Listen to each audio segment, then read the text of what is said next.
अजामिल जैसा पापी ने भी जब संतों का संग किया, अजामिल रहने को तो ब्राह्मण पुत्र है, अजामिल ब्राह्मण पुत्र है, लेकिन एक दिन इसने एक वैश्या को देख लिया। सदाचारी सच्चरित्र ब्राह्मण का पुत्र है और एक वैश्या को देख करके अजामिल की मति उस वैश्या में ही अटक गई। उस वैश्या के लिए नाना प्रकार के दुष्कर्म और पाप ये करने लगा। गांव के लोगों ने मिलकर के अजामिल को गांव से बाहर कर दिया। तो अजामिल उसके लिए धन इकट्ठा करने के लिए चोरी भी करता, जुआ भी खेलता, मद्यपान भी करता, मांस भी खाता। कौन है? ब्राह्मण है। अपने धर्म से बिल्कुल पतित हो गया। विचार करने योग्य बात यह है, क्षण मात्र के लिए अजामिल ने उस वैश्या को देखा था। क्षण मात्र के लिए कोई वैश्या के साथ 2-4 घंटे उसने समय नहीं बिताए थे, देखा मात्र था क्षण मात्र के लिए कि आंख से अजामिल के वो वैश्या ओझल नहीं हुई और उस पाप में वो डूब गया, पतित हो गया। हम दिन रात कुसंग में रहते हैं। अजामिल क्षण मात्र के लिए कुसंग किया था, उसका जीवन बिल्कुल पलट गया। सज्जनों, हम तो दिन रात कुसंग में रहते हैं। थोड़ा विचारना, आस पास भी हमारे सत्संगी नहीं है, हमारे अड़ोस पड़ोस में भी सत्संगी नहीं है। कैसे लोग हैं हमारे आसपास में? निंदा करने वाले, चुगली करने वाले, द्वेष करने वाले, कलह करने वाले, ऐसे लोग हैं। इनसे हम बच जाएं तो टीवी के कुसंग में रहते हैं, और टीवी से भी बच जाएं तो फिर मोबाइल के कुसंग में रहते हैं। किसके कुसंग में? मोबाइल के, उसमें देख रहे हैं। क्षण मात्र के कुसंग ने अजामिल के जीवन की दिशा और दशा को पलट करके रख दिया। सज्जनों, हम दिन रात कुसंग में रहते हैं, इसीलिए संग की महिमा है। संग अच्छा होगा तो एक न एक दिन अच्छे संग का रंग जरूर चढ़ेगा, और नहीं तो जीवन पलट जाएगा। संगति अच्छी रखो अपनी। आपके आसपास कैसे लोग हैं? आपके आसपास के लोग ठीक हैं, भक्त हैं, भजनानंदी हैं? कहीं आपके आसपास का व्यक्ति जुआरी तो नहीं है, व्यभिचारी तो नहीं, पापाचारी तो नहीं है, झगड़ा करने वाला तो नहीं है, शराबी तो नहीं है, मांसाहारी तो नहीं है? वो आप कहेंगे दीदी जी वो तो हम ही हैं, वो तो हम ही हैं। तो हम हैं तो फिर सत्संग करिए और उसको ठीक करिए। भागवत की कथा सुनने का फल क्या है जानते हैं?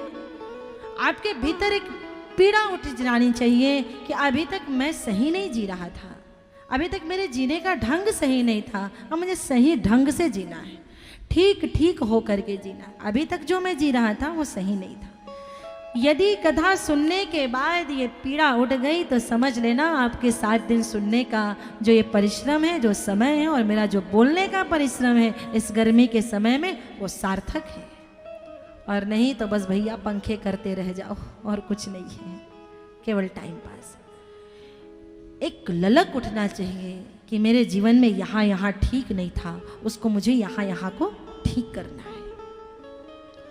अजामिल उस वैश्या के कारण गांव से बाहर रहने लगा, और एक दिन उस गांव में, कन्नौज में, संतों की मंडली आई भजन कीर्तन गाते हुए। लोगों से पूछा इस गांव में कोई भजनानंदी है? तो लोगों ने मजाक में कह दिया, अरे हमारे गांव में तो एक ही सत्संगी है। कौन है? उस अजामिल है। मजाक कर दिया संतों से। और संत तो जान रहे थे, क्योंकि संत तो अंतर्यामी होते हैं, वो तो भक्त को देख करके जान जाते कि भक्त है कि नहीं है।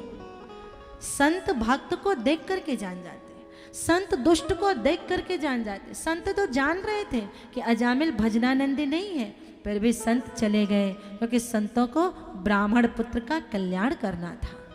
अजामिल के यहाँ गए, अजामिल बाहर निकला, स्वागत किया, और संतों को देख करके आज अजामिल के बचपन का संस्कार जागृत हो गया। संतों ने कहा अजामिल तेरे घर रुकना चाहते हैं, कल वृंदावन जाएंगे, अयोध्या से आ रहे हैं, आज रुक जाएं। बोले हाँ महाराज, आपका घर है।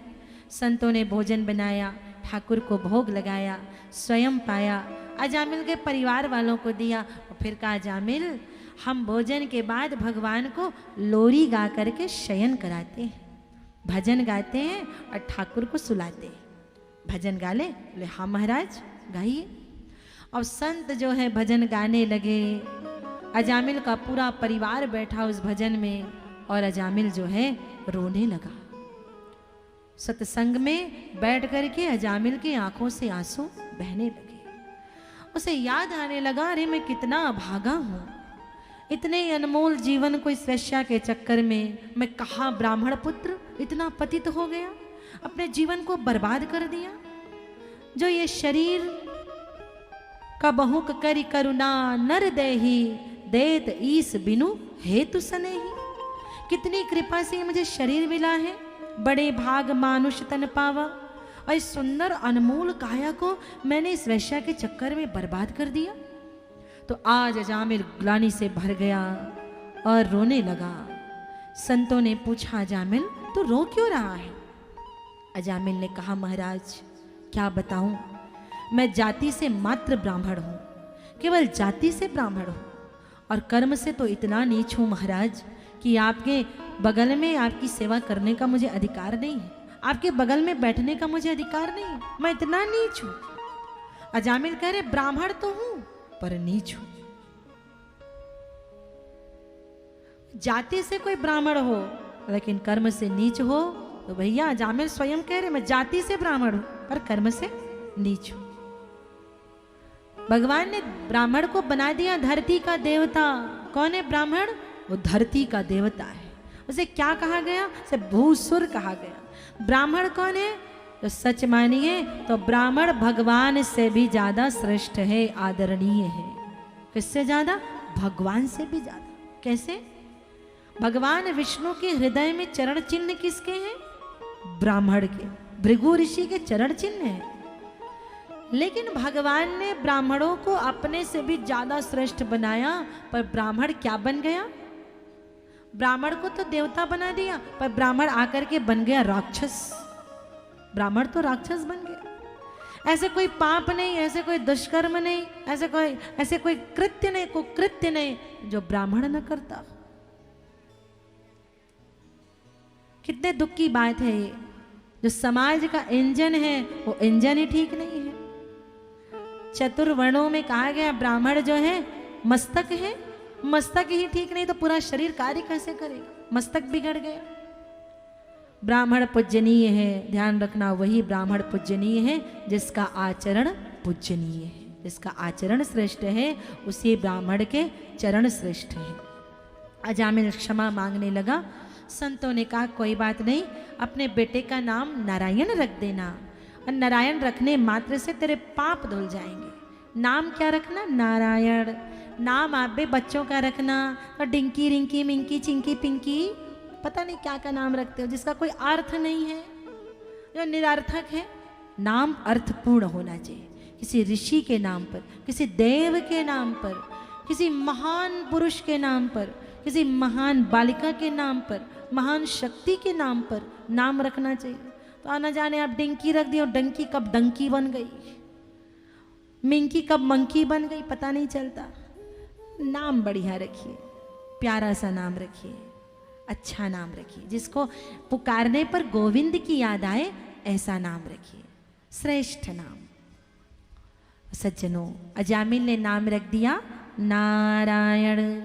नारायण नारायण कहते कहते अजामिल के पाप जलने लगे, और एक दिन अजामिल के मृत्यु की समय आ गई तो फिर उसे दिल लेने के लिए यमदूत आ गए, और यमदूतों के भयानक स्वरूप को देख करके अजामिल डर गया और अपने बेटे को बुलाने लगा, नारायण नारायण नारायण। नारायण दूर में खेल रहा था, नारायण तो नहीं आया, लेकिन इस ढंग से अजामिल ने बुलाया कि भगवान नारायण के 4 दूत आ गए और कहा, यमदूतों तुम अजामिल को क्यों परेशान कर रहे हो? बोले महाराज ये पापी है, इसे हम नरक ले जाने आए। बोले ना ना ना ना ना, ये पापी नहीं हो सकता। अरे जो मृत्यु के समय नारायण को याद कर रहा है